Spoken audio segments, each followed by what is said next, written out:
Hello, ladies and gentlemen. It is I, Emily Sophia, here to break down for you guys the latest episode of Hannibal Season 3, Digestivo. So, spoiler alert before we dive into the mad thick of things, as I shall be bearing all in this review. I apologize for the lateness of this video, depending, of course, on when you were watching this or when you were hoping to watch it, because when I watched this episode the other night, we had a guest staying over in the room right next to me, and so I was attempting to be kind because I felt like either I had to wait on it or scream and just completely unload and unburden my heart and soul and mind, which is what I think I'm going to end up doing now. But I decided to hold off and wait. And I know that this video is not edited in any way. I don't have my soundtrack or intro, outro stuff. I'm just straight up filming this and delivering it hot and fresh to you guys. So, let's talk. Let's do this. I must say, this episode had the best ending of, I think, perhaps any of the episodes to date in the series, which is saying a lot. Because we have had so many devastating conclusions to these weekly chapters. Just when we think that we have seen everything there is to see, Bryan Fuller brings Thomas Harris's novels to life in the most breathtaking and ghastly and grueling way possible, and yet with as much camp and beauty and ridiculousness as could possibly be fathomed for the format of television. I mean, I've said this before, and in conversations with good friends of mine who love the show, that it's far too easy to err on the side of big, lofty superlatives like, oh, this show is the absolute best, and just going on and so on and so forth. Which there's a lot of shows out there that could be contending for the spot of the absolute best. But I think time and time again, Hannibal will always and forever win in my book. I mean, especially with last night's episode, just the sheer brutality and range of the story. I mean, I generally knew certain things that were coming, but it's about the way that it's executed, the way that it's presented, and I think that the conclusion that we got to the Mason Verger storyline was done even better than in the Hannibal movie, if you guys recall. Of course, as far as the Hannibal movies go, I think that Silence of the Lambs continues to be my favorite, although my friend Diego, who I do podcasts with at the Waffle Press TV Hangouts, he thinks that Manhunter is the best. And I don't know anything about that because I haven't seen it yet. Red Dragon is pretty dang good as well. It's a good thriller. Hannibal was, I saw it for the first time when I was pretty young, and I didn't really understand just the way that Hannibal's world works, but I think that the demise that Mason met in this episode was one of the most horrific things that the show has pulled off yet, and yet it felt so incredibly necessary. I mean, the sexual violence that Mason has promulgated since day one, and the show, I mean, barely skimmed over the surface of some of the worst things that Mason has done in his life. And then with the whole incubation of the Verger baby fetus inside of the pig, and just, I had such a breakdown in that instant, having to witness that and Margot seeing it and Alana alongside her. It was just, I felt sick, legitimately physically gagging at several points in the episode. I mean, I remember for the longest time, one of the things that got me the worst was like when we got those sort of the This Is My Design scenes with Will, where he would kind of enter the confines of his mental space and construct the murders that he was attempting to solve. And there was the one where it's like he got his like eyeballs pushed out and all that stuff. That kind of stuff I usually cannot abide. And for as many horrific things as we've seen in the show, I not everything is just a constant gag fest for me, but this episode was, I didn't know what to do with myself because I just wanted to jump ship. I was like, oh man, the tumultuous waves below look far friendlier than going forward in this, but I knew it was way too late to go back. I knew that something amazing was going to unfold, and getting to see the way that Hannibal and Alana and Margot all kind of conspired with one another was so freaking brilliant. The role that he got to play in Mason's demise, but not actually accomplishing the deed himself, I think was incredibly meaningful. And Brian Fuller actually tweeted out the other night the page of text from the novel describing the end of Mason and the death by eel madness that we got to watch unfold. Yeah, that legitimately happened. That's not how it went down in the Hannibal movie, if you guys do recall. And I think that this is a far more fitting ending, what with all of the disgusting, perverted, phallic jokes that that Mason was spewing throughout, and then kind of ending his life being ended by this freaking eel ramming itself through his skull is, yep. That was the thing. And that happened. Man, I do feel like it's, I don't know what I'm trying to say. I don't know. But I think it was incredibly impactful that Alana and Margot were the ones to hold him under the water, faceless and just writhing about, like the most awful end for the most awful character who makes Dr. Lecter himself look like a freaking ordained minister, a saint, if you will. He could be the freaking Pope compared to Mason Verger. But yeah, I think it was so beautiful. I mean, such a crazy culmination of sort of the romance that's unfolded between Alana and Margot. Them coming together in the midst of Margot attempting to come out from under her brother's thumb and his perversions and wickedness and misogyny and just the non-stop list of unsavory traits that befit her sibling. And then, of course, Alana originally wanting to intervene to save Will Graham, seeing him fall to the likes of Lecter, seeing herself fall to the likes of Lecter as well, and then ultimately wanting to accomplish that revenge. Initially, she's willing to do it through whatever means possible. But of course, Will Graham, who has been transported back to Maryland, where everything began with Hannibal, the two of them have a little bit of heart-to-heart before Mason attempts to peel his face from his head. And he asks Alana, what did you think was gonna happen? And we see Alana is devastated by this turn of events. Of course, she doesn't trust Will, and she doesn't necessarily think that he is innocent, and in fact sees his proclivity for intertwining with the likes of Hannibal, and she's not exactly down for that, being that Hannibal is her primary target. But then quickly realizes that as things has shifted, she too must adapt. She must spill blood. And that all kind of leads up to her saying in that brilliant moment of Mason's death, like, don't you know we're all dead already?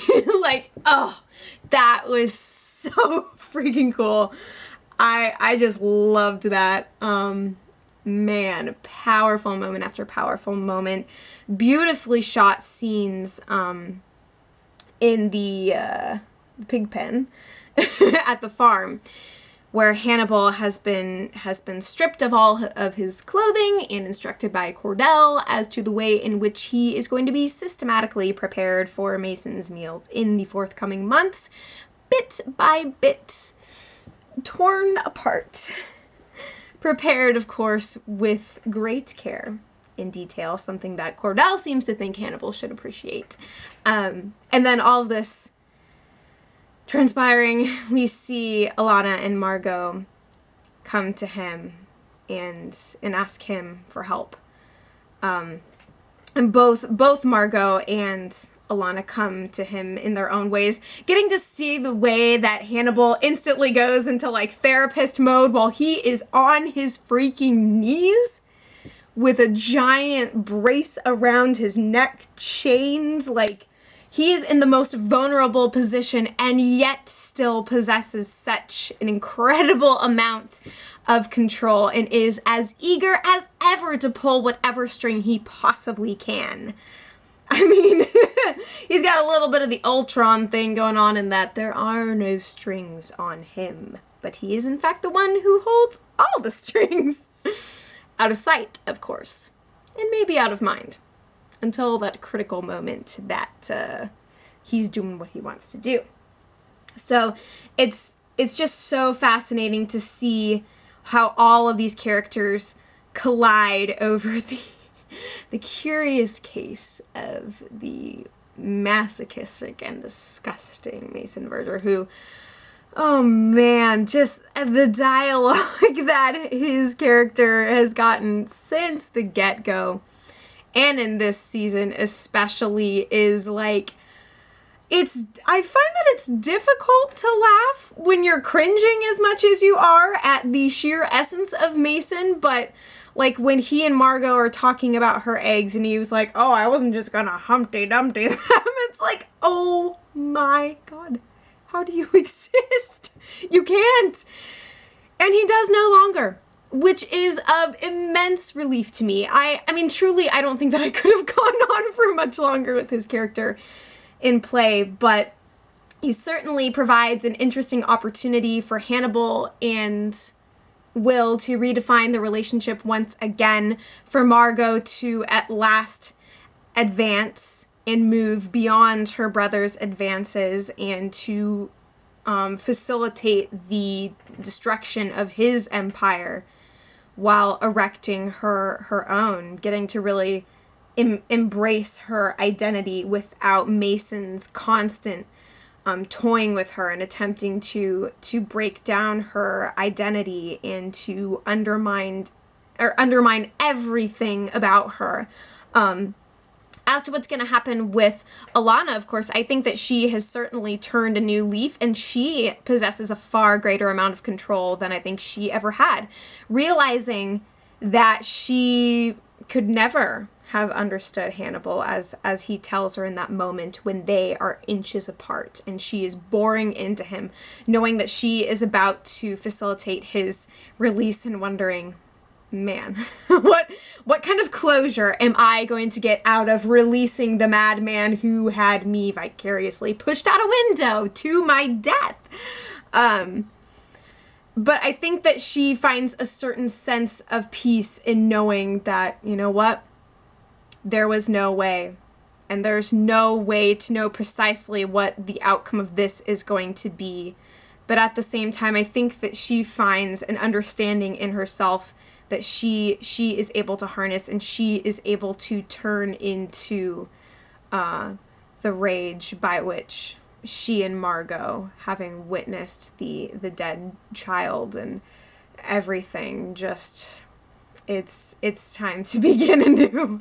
Seriously. And then, of course, I should say, Jack is still in the picture, and he comes up at the very end to do his thing. But yeah, I'm really glad to see that he has managed to continue to be in the game. And of course, to step back a little ways, we got to see how that scene went down in Chayo's role, in that she herself is freed at last by the events of this episode, once again strategically shooting down anybody who is in the way of whoever she wants to deal with. And yeah, all of this is kind of opening up the avenue to her being free and her starting her own life. So this is such a great way to conclude everything that has led up until now and lead into the future. Of course, we're going to be leaping years into that future by next week.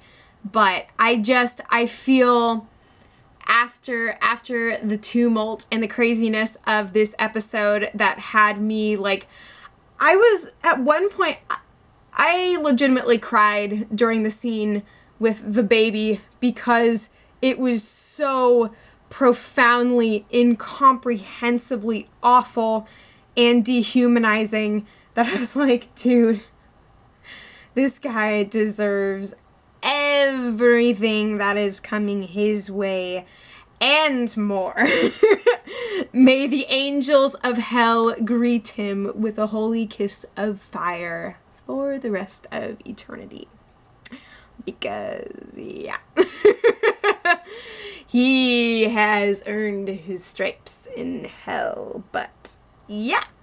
Yeah, so this leads me to discussing Will and Hannibal as well, who, to see Hannibal's emotional palette spectrum in this episode was quite vibrant. I mean, we got to see his sheer joy at being the subject of Mason's horrific appetites. I think mostly because it gives him so much to play with. And he gets to kind of taunt everyone around him. Mason, of course, in his lofty Bond villain status, revealing his entire scheme. And this is very much to Hannibal's delight. He is eating all of this up. All of the details that are going into the way he is going to be eaten, he is eating those in turn. So it's this endless circle of hunger and satiation. It's always satiation. I hope that's a word. If not, I just unmade it a word.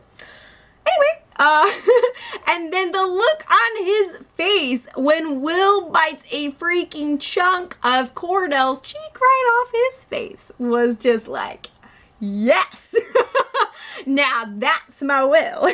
That is the man that I know and love. But, oh gosh, it was insane. I just want to read a transcript of that entire dinner conversation because it was rich. And then of course, I keep saying and then of course. I don't really know why that's my transition, but I guess it's better than like and whatever else. Hannibal and Cordell get to have a little discussion about the way that he is going to be broken and boiled down. And all that jazz.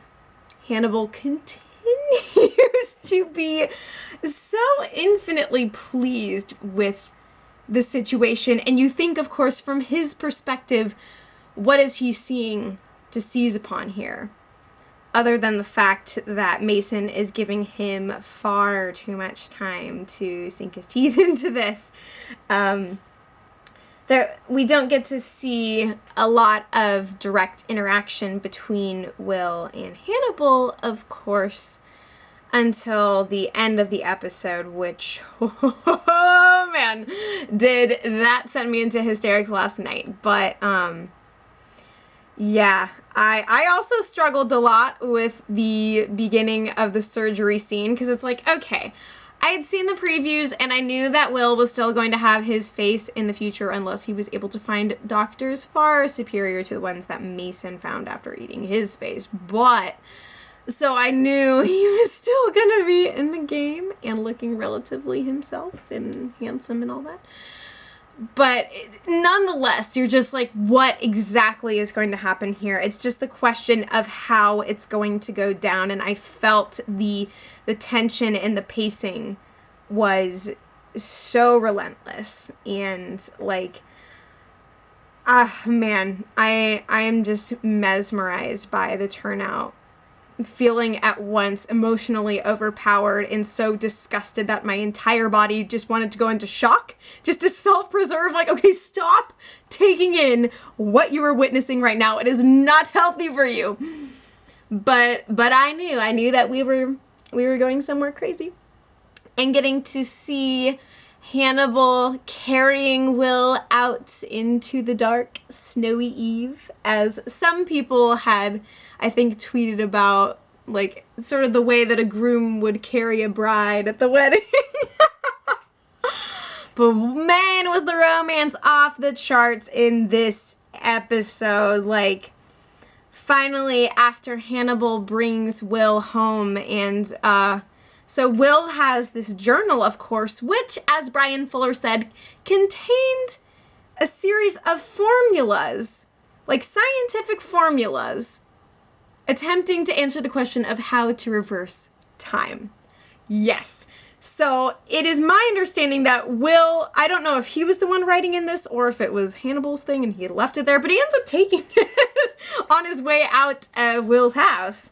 However, if it's Will trying to reverse time, I think he's attempting to go back to a place where he never met Lecter. But what was so incredible about the encounter and breakup between them was that Will was finally releasing his curiosity, the curiosity that led him to pursue Hannibal halfway around the world and to dance this devilish dance along with him. Finally, Will says that, I don't have your appetite. And he really seems to hit the nail on the head for Hannibal, because for as unreadable as Lecter is, you can see the silence in return, and just the way that he leaves speechlessly. I mean, no naughty little quips. Like, he just sort of knows. And Will's words kind of are just ringing out in the air as he realizes, wow. All this for nothing, huh? And the fact, too, that Will colors that statement with the firm assertion that he will not look for Lecter. He is no longer curious. He has gained everything that he needs to gain. Hannibal's trying to say, like, hey, look at this beautiful, mental palace that you've constructed. Like I forget how, it's like the castle of the mind or however they had worded that, but he's like, hey, you got an extra room for me, a luxury suite for yours truly. But no, Will is kicking him out of the castle. And Lecter, as royalty, is not going to stand for that. He is not going to stand for being forgotten. He is not going to stand for Will endeavoring to go forward. I mean, he says that the teacup is broken. Like, you think you're gonna break me some more? You think you're gonna shape me all back up and glue all the pieces together so that I look and act and breathe like I'm brand new and I'm your canvas for creation? No. That's not gonna happen. This Will Graham is not going to be holding your tea. You are not going to be stirring the sugar in my brains with your lovely little silver spoon. That's not the way this is going down. But au contraire, Will Graham. For once Jack and his entourage show up, Will steps out and, looking a little bit shaken from all of the injuries he sustained on every possible level, he nonetheless gets to say, Hannibal's gone. And he's trying to free himself just as Chayo has been freed. But it is at that moment that a certain somebody comes out with his hands up.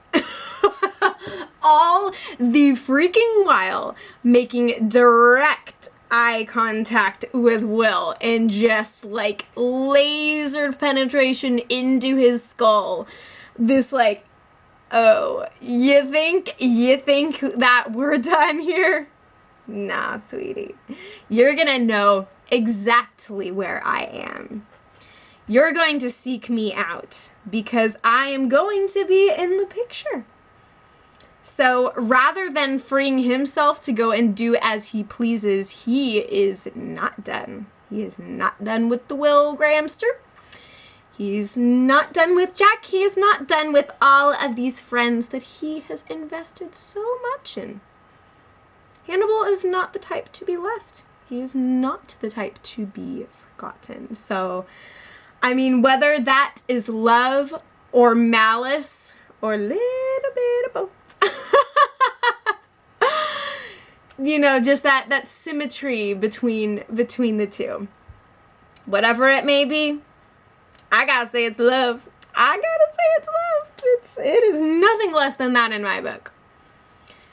So out of love and out of the most sophisticated and nuanced form of cruelty ever, Hannibal brings himself on in the only way that he can ever be apprehended, on his own terms.